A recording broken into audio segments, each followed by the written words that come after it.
এই সূরাটা যে ব্যক্তি রাতের বেলা পড়বে, বর্ণনা এসেছে যে দারিদ্রতা আপনাকে স্পর্শ করবে না ইনশাআল্লাহ। সুদ খাচ্ছে কি জন্য? টাকার জন্য তো নাকি? টাকা পয়সা ধন দৌলত করবেন, এই তো আপনার উদ্দেশ্য নাকি? এই জন্যই তো মায়ের সাথে জানা করছেন, তাই তো?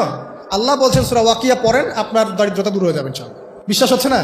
রিজিক কার হাতে? না, রিজিক তো আমাদের হাতে। এটা মানুষ বিশ্বাস করে না আসলে, এটা মুখে বলে। মানুষ মুখে বলে রিজিক আল্লাহর হাতে। মানুষ যদি বিশ্বাস করতো রিজিক আল্লাহর হাতে, তাহলে মানুষ কেমন করে সুদ খাবে? মনে করছে রিজিক আমার হাতে, আমি যদি খাই সুদ তাহলে আমি গেইন করব, যদি না খাই তাহলে আমি দারিদ্রতায় ভুগবো নাকি? যদি আমি ঘুষ নেই তাহলে আমার উন্নতি হবে অর্থনৈতিক, যদি না নেই তাহলে আমি মরে যাব, না খেয়ে মরে যাব। যদি আমি দুর্নীতি করি তাহলে আমি বাঁচবো, আমার সন্তানরা ভালো থাকবে, যদি না করি আমি দারিদ্রতায় মরে যাবো, তাই তো?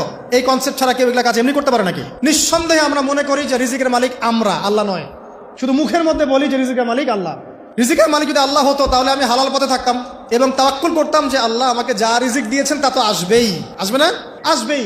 আপনাকে যদি আল্লাহ পাক লালমনিরহাটের 100 একর জায়গায় যত ধান হয়, এতগুলো ধান যদি আপনার আমল নামায় লেখা থাকে, মানে আপনার আমল নাম হচ্ছে রিজিকে, তাকদিরে আপনার তাকদিরে যদি লেখা থাকে যে আপনি 100 একর জমির ধান খাবেন তারপর মরবেন, আছে না লেখা? আচ্ছা, একটা দানা কম বেশি হবে?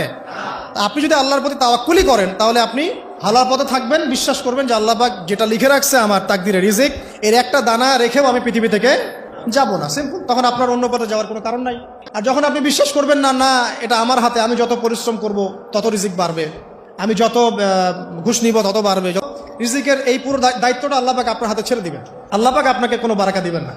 ইয়ামহাকুল্লাহু রিবা ওয়া ইউরবিস সাদাকা। সদকা করলে সম্পদ বৃদ্ধি পায়, আর রিবার মধ্য দিয়ে সম্পদ ধ্বংস হয়ে যায়, একদম মাটিতে মিশে যায়। অনেক গভীরে চলে আসেন, আবার রাতে চলে আসি। রাতটা কিভাবে এনজয় করতে হয় এটাই আমাদের আজকের লেকচারের টপিক। মানে আমরা কিন্তু জীবনটাকে অনেক বোর মনে করছি না? এই যে ব্যবসা বাণিজ্য, চাকরি বাকরি, বিবি বাচ্চা, পরিবার, অনেক অনেক যন্ত্রণা নাকি, অনেক সমস্যাই না? কিন্তু আল্লাহ পাক ইসলাম দিয়েছেন কিন্তু জীবনটা উপভোগ করার জন্য। কি জন্যে? উপভোগ করার জন্যে। আমরা আগে ভাবতাম আল্লাহ পাক ইসলাম আসলে কি জন্য দিলেন মানব জাতির? উত্তর হচ্ছে 3টা। 1, ইহকালীন সাফল্য, 1। 2, পরকালের মুক্তি, আর 3 হচ্ছে আপনার জীবনটাকে উপভোগ করার জন্য।